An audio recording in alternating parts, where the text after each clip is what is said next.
8 साल 9 साल हो गए उनकी सरकार को, एक भी बच्चे को रोजगार नहीं प्रदान हुआ।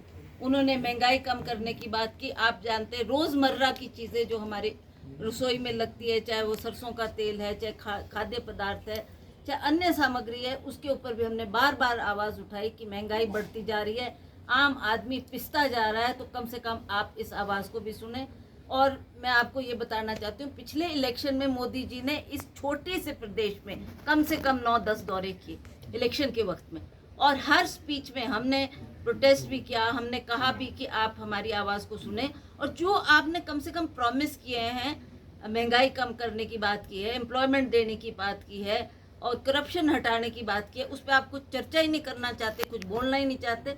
और उन्होंने जितनी भी मीटिंग्स की, एक बार भी उस बात का जिक्र नहीं किया। मंडी गए तो वहाँ सेपू बड़ी की बात होती है। But you are addressing people who are intellectuals, पढ़े लिखे लोगों का ज़माना है आज, वो गंवार लोग नहीं है गांव के जो अनपढ़ होते थे। एंड ही इज टॉकिंग आपकी सिड्डू की हमने खाई, आपके सिड्डू खाया, आपकी सेपू बड़ी, that was all what he concentrated on. आज हमारे इश्यूज क्या है, आज हमारी दर्द क्या है, हमारी तकलीफ क्या है, मोदी जी ने कभी जानने का प्रयास नहीं किया। तो अब ये जो 24 का चुनाव आएगा, I think every party, opposition party has now been hit very badly and they all know कि हमने इकट्ठा होना।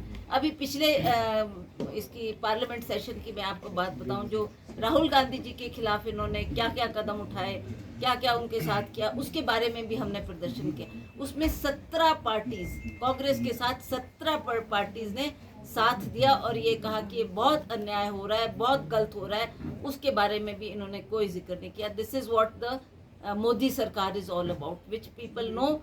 एंड अब लोगों ने मन बना लिया है कि बहुत हो गया, अब हमने बदलाव देश में लाना है।